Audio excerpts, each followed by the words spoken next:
안녕하세요. 재테크엘린 조선생입니다. 정부의 비책이 과연 부동산 시장에서 통할 것인지, 집값을 잡겠다는 마음이나 있는 것인지 궁금합니다. 11월 27일 수도권 분양가 상한제 대상 주택에는 거주 의무 기간을 최대 5년까지 적용한다고 합니다. 만약 이를 어길 경우 최대 10년간 입주 자격이 제한된다고 하며, 민간 택지에서 분양 가격이 인근 지역의 주택 매매 가격의 80% 미만이면 3년, 80% 이상 100% 미만이면 2년 거주를, 공공택지에서는 인근 지역 주택 매매 가격의 80% 미만인 경우 5년, 10% 이상 100% 미만이면 3년의 의무 거주 기간을 해야 한다고 합니다. 이게 무엇을 뜻하는지 아십니까? 집권 당시 누구나 강남 아파트 살 필요 없다. 집권 2년차 누구나 서울 아파트 살 필요 없다. 집권 3년차 누구나 아파트 살 필요 없다. 집권 4년차 누구나 전세 살 필요 없다. 이 우스운 사파를 예로 들어 보았는데요. 현 정부의 정책은 제가 생각할 때 집권 4년 차인 누구나 전세 살 필요 없다 까지 갔다고 봅니다. 신축은 분양받은 사람만 살 것이라고 못을 박는데, 정작 분양을 받지는 못했으나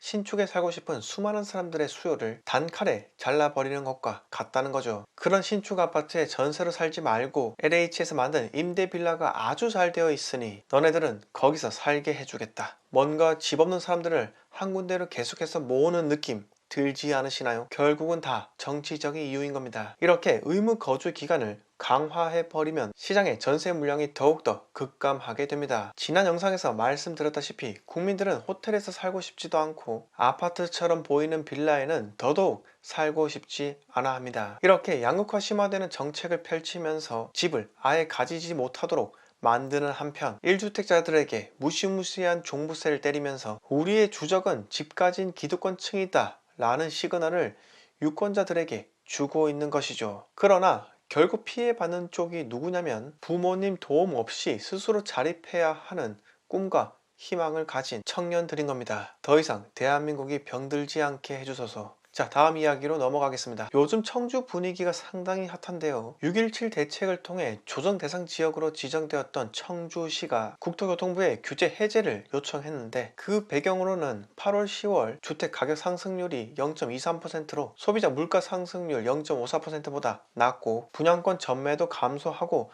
청약 경쟁률도 떨어졌다는 겁니다. 규제 지역으로 묶인 지 벌써 5개월의 시간이 흘렀죠. 청주시의 요청으로 국토부는 앞으로 40일 안에 주거정책심의위원회의 심의를 거쳐 해제 여부를 결정하게 되는데, 만약 여기서 불허 결정을 내리게 된다면 앞으로 6개월간 해제 신청이 불가능합니다. 지금 청주로 투자자 상당수가 진입하고 있습니다. 특히 청주 구축의 경우 매매가와 전세가 차이가 수백에 불과하면서 공시지가 1억 이하 취득세 중과 면제라는 달콤한 혜택을 노리는 투자자들의 선진입이 상당히 많다는 건데요. 이 투자자들은 청주시라는 이 시 단위 도시가 규제 지역을 지정받자마자 더 이상 가격 상승을 하지 못하는 이 현상에 베팅을 하고 있습니다. 규제를 받으면서 가격 조정이 왔는데 여기서 1, 2년 후에 조정 해제라도 받는다면 그동안 쌓여왔던 울분이 터져 나오게 됩니다. 이제 시장에 참여하는 플레이어들의 지능이 상당히 스마트해졌습니다. 조정 해제되는 순간 폭등하는 그 현상을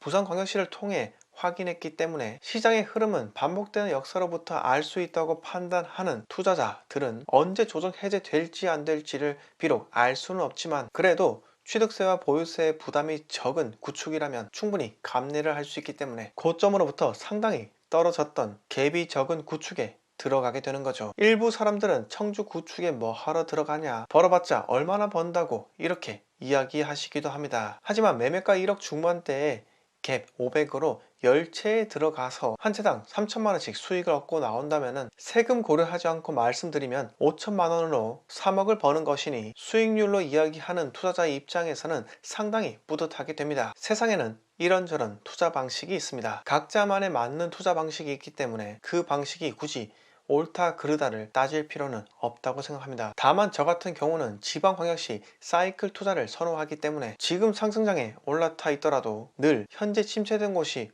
어디인지를 분석하는 것에 전혀 게으르지가 않습니다. 제가 저만의 방식으로 투자법을 정립하였듯이 공시지가 1억 이하 갭 투자를 선호하는 사람들의 투자 방식을 절대 폄하할 필요는 없습니다. 마지막으로 한마디 말씀드리고 마무리하겠습니다. 제게 상담을 요청하시는 분들은 제각기 다른 사연을 가지고 있습니다. 물론 어느 정도 경지에 올라오신 투자자 분들께서도 본인의 포트폴리오 구성이 옳은지에 대해 확인 요청하는 경우도 있기도 합니다. 그런데 제가 정말 안타까운 부분은 지금까지 투자 실패를 몇 번 한 적이 있으며 지금 장에 투자를 해야 한다는 것은 잘 알지만 그 실패 경험 때문에 또다시 하기가 너무나 두렵다 라고 생각하시는 분들이 몇 분 있다는 겁니다. 제가 그분들께 앞으로 가야 할 투자 플랜에 대해서 말씀을 드려도 확신이 부족해서 투자를 못한다는 것보다 그냥 현재 상황을 너무나 바꾸기가 싫기 때문에 투자를 할 수 없는 것이 아니라 하지 않을 것이라 이미 마음을 먹으신 것 같습니다. 분양권 전매 제한이 풀리면 초피에 사는 것이 가장 쌀까요? 신축, 입주장 때 떨어질까요? 그건 제가